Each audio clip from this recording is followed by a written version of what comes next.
Hey, sports card collectors, sports card investors, my collectibles friends, how's everybody doing? I'll be honest, I have not really slept that well. So it's like 4 a.m. here on Saturday morning, Eastern time. So I've just been, having a tough time sleeping. I don't know, kind of stomach rumblings and so forth. But I wanted to make this video. This is one that I've been thinking about for a little while.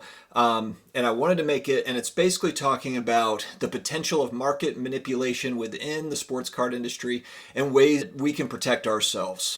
I think this is an important video because as we as collectors, investors, hybrids, whatever you want to call yourself, as we get more sophisticated and start to kind of adapt to the new sports card world that we're living in, it's important to kind of understand all facets of it. And I've been looking at different angles, and on my channel I really try to talk about subjects that I don't see really talked about very much, and I think that just topics that I think could use more discussion around them. So, and I think that just that is, having those sorts of discussions is helpful for others, whether you're brand new coming into the hobby, or you're someone that's been around for a while, or you're getting back in after being out for a little while.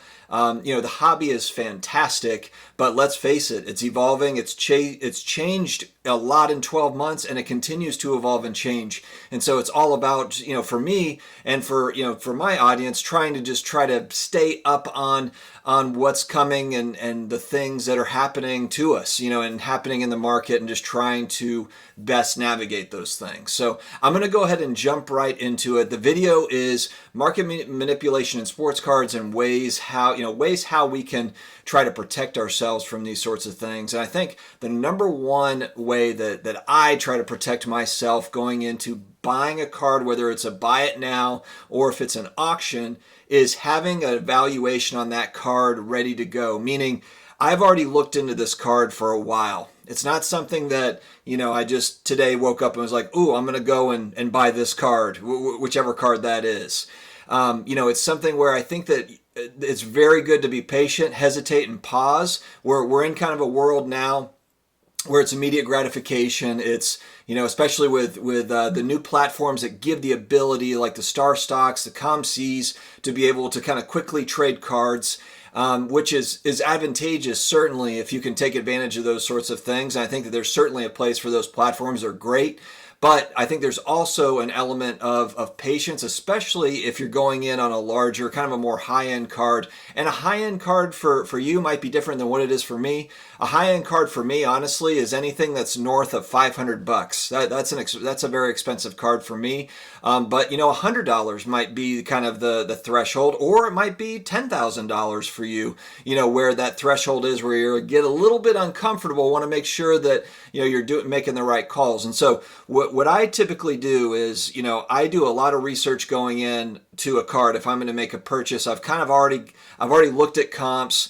And I've already looked at, different sets. I've looked at price points. I've made comparisons. And then I go in and I'm looking to buy that card. And so having a valuation of the card that you are trying to buy is very important, whether you are a collector or you're an investor. So meaning, if you're just a collector, you want to have it in your collection, hold it forever, great. If you're someone that wants to flip the card in 3 months or 6 months or a year or whatever, then you also need to have a plan for that, have a valuation in place. So that's key. That's number one, I think, is we get a little bit in trouble when we're making quick decisions on any particular card or player. It's always best just to take your time, be patient. For me, I tried it. Now look, that's easier said than done, because sometimes I react to the sports world, where a player kind of pops off, has a great few games, and I'm like, man, maybe I should be buying, cards on this person. I have to kind of check myself and just know that, hey, they print a lot of cards. There will be options. There will be options. Another thing that's important to know is, if it's a new emerging market within sports cards, Pokemon is a great example of this. Soccer cards is another great example of this in 2020. And what I mean by that is, it's not necessarily that it's a brand new brand or a brand new sport or a brand new genre or whatever, but it's something that's starting to take hold, starting to become very popular. And, one thing I noticed with Pokemon cards, I actually, when it started to heat up in the summertime, June, July, August time frame, I went to make a video on the most expensive Pokemon card sales. I do those videos from time to time where, 5 highest baseball card sales or basketball card sales. I like making those types of videos, kind of just showing, some of the big price points that have been hit for certain cards and talking about it. I think that's fun. Pokemon cards, I went back and I was looking at that 90-day, backlog on eBay, just looking at the sold listings, and there was stuff that was really all over the place and sales that didn't look quite right. If you go back, I was looking at like sales from like, March, April, May timeframe. At that point is where I was looking back to try to, look at some sales. And there was just so many. The high-end sales where it was zero feedback winners, buy it nows, one bid auctions, that were high price, meaning like, one bid for $5,000 sold. It was just stuff that didn't really add up to me. And look, maybe they were fine. Maybe those were legitimate sales. I've also seen too on eBay where, there might be someone that has 15 or 20 positive feedback and it, feels good. But when I look at their feedback, it looks like it's manufactured feedback. It looks like the same person has different accounts, because you can look at, kind of the way that feedback is written. And it's basically like exactly the same like type, the same way of writing, the feedback. And so I was just like, man, this doesn't feel quite right. I ended up not even making the video because I didn't know if those high sales were legitimate sales or if they were kind of manufactured sales. So, but that can be an example of market manipulation in sports cards or trading cards. In that case with Pokemon trading cards. Now, not to say there's not value in trading in Pokemon cards. There certainly is. I mean, there's definitely demand. There's definitely legitimate sales, etc. It's not saying that there's not, but it's just if you are someone that's getting into a market or someone that's been around in a market, maybe you do collect Pokemon cards, but you're trying to kind of gauge what something is worth. Sometimes when you're trying to look at those sold listings, it's tricky to figure out, what's what.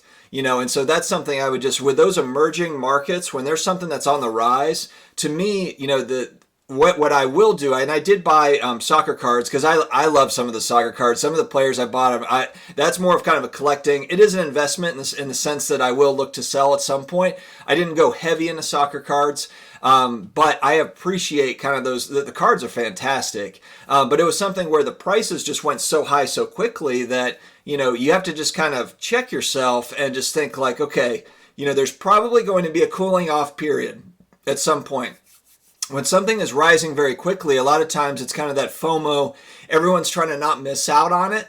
But the reality is that it'll probably come back down, or at least kind of, it'll come back down, level off. It won't go up forever. It'll come back down, level off. Maybe the pricing won't be as low as it was. Maybe there won't be messy Prism cards for $1 anymore. Probably will never happen again, but they won't be $1,000.